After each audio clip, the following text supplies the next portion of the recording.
Hello, and thank you for joining us today for an episode of FSW Online Connections. Today's episode is titled Fueling Curiosity. I'm joined here by Professor Newberry. She's the program director of our respiratory care program. We also have Ethan Burns here. He's a respiratory care student and the president of our gaming club.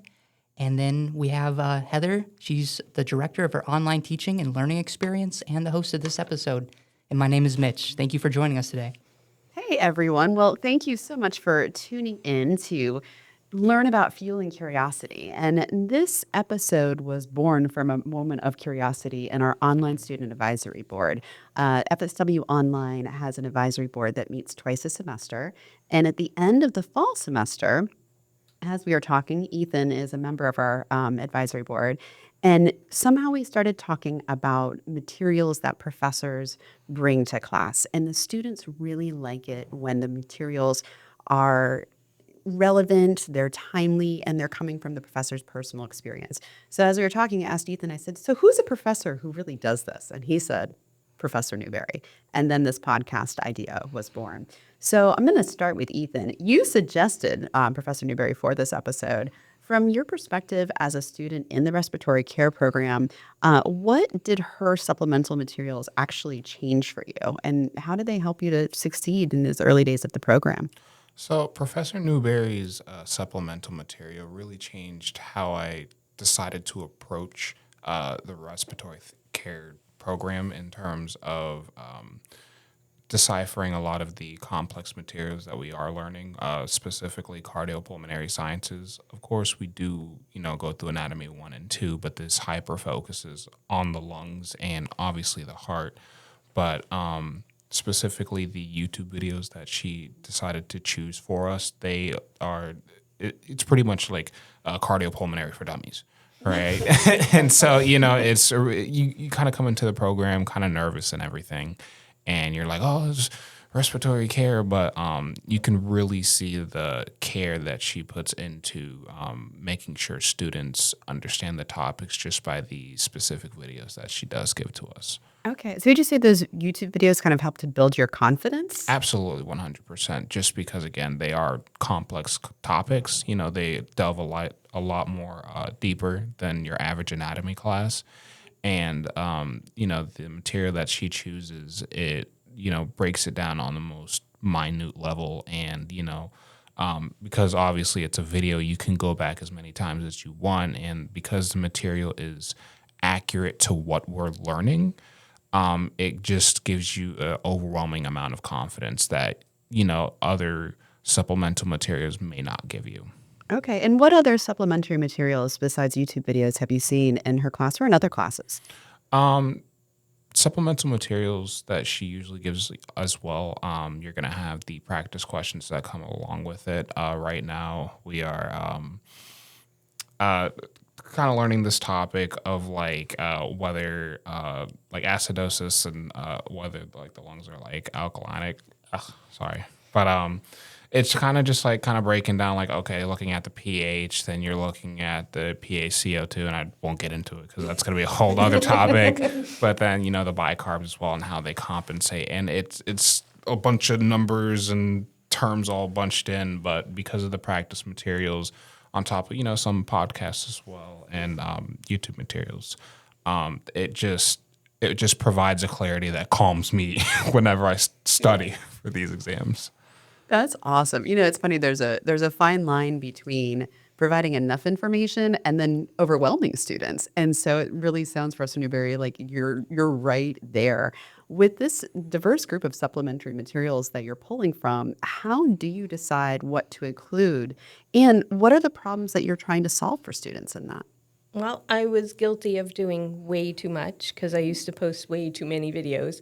And I narrowed them down. And it's really, I'm looking for accuracy, short to the point, and then I try to find, each week I may find a different series of videos just to make it work. So they have different resources. They may like Khan Academy more than Respiratory Coach or any of those type of things. So I try to find different values as far as that. I also use, because we are research-oriented and evidence-based, so we are doing studies and looking at, different studies, journals, So I try to tie that in so they get a little more of the scientific jargon rather than me standing in front of the classroom talking about my dog and how I can listen to his breath sounds and that type of thing. So I try to make it that we have models in the classroom, so there's the visual while we're talking about it, plus there's the visual in the classroom. I do practice questions, like he said, and then I kind of do a little more advanced. I do concept questions. So because they're not there clinically yet, it kind of ties in what they're going to see in the future, what the second years are doing. So they have an idea what they're in for and get excited about the program. That's one thing that we were lacking at the beginning when we first started doing some of this, and I took over that class. And then the other big thing as I started doing was podcasts. So I upload things to Notebook LM, and I do podcasts through there. So because the students, I record my lectures, but they don't want to listen to those. So I tend to, while you're working out, walking the dog, listen to the podcast rather than listen to me. Yeah. You're the second professor I've talked to this week that's using Notebook LM in that way, and students are really liking it. Although I did hear in the news this week our Notebook LM voices might be changing. Really? There's a little lawsuit going on with that one, which is fascinating. So if anyone wants to dive down the Notebook LM rabbit hole, but it is for online professors, it's a great resource because most of our online students are commuter students in that they don't live here on campus. But not only are they commuting to their ground classes, because most of our students aren't solely online, but they're also commuting to their jobs. They're commuting to pick up their children. They're commuting to the grocery store. They're going all over the place in the car. So providing these journal articles via a podcast really gives them the opportunity to listen to the information they might not have time to read in their schedules, because sitting down to read, that's challenging these days, I think, for all of us. So can you walk us through a little bit of that? Like you talked about how students kind of are responding to it, they're listening to it, but in terms of if somebody had never used Notebook LM before and you were telling them about it as a resource, can you walk through the basic steps of how they use it and how you get it out to students? It's pretty easy because you just go to the website, notebooklm.com. It's part of Google. So you take anything PDF. You can do pictures. You can do PDFs. I usually do a PDF of the article. I do my PowerPoint. I put that in a PDF with my notes. So I add notes to it so it's not just the PowerPoint, and I throw that into there. And usually I have like 2 or 3 sources, and then it takes 10 minutes for them to come up with the podcast. There's ones that can interact. If the students are doing their own podcast, you can ask it questions and it'll answer them. But I just save it as a file and then just throw it on Canvas. And it's, so I have the lecture material, then I have my, videos, and then I have podcasts. You just have to listen to some of the podcasts because sometimes they get things a little wrong and sometimes they mispronounce things. So I've done, on some of it, I've done where they didn't do, they weren't pronouncing something right. So I just added a PDF on how to pronounce a word, and then they fixed it throughout the whole thing. And it was just one sentence in a PDF, and they fixed it. Because it was an acronym and they couldn't figure that out. So it definitely happens. So it sounds like podcasts and YouTube videos for the win. And what I like about this can work with both traditional classes and with our online classes. Like these are great supplementary materials. I will say though, it sounds like you're not using the same videos over and over again semester after semester. No, I kind of look to see what's new out there and all that. So, some semesters, some of them are just good, and then some of them disappear. So then you have to find new ones anyway. And I have them built into some of the PowerPoints. And it's like, oh, I know that one doesn't work anymore, and I didn't have a chance to get the new one. But yeah, so that keeps you constantly current in your field, which is nice too. So I would say for faculty who want to make their courses more engaging, but are overwhelmed by like this new technology and all of these choices and options and things they can do, what's one simple thing they could start doing this week to strengthen their supplemental materials and really engage students' curiosity?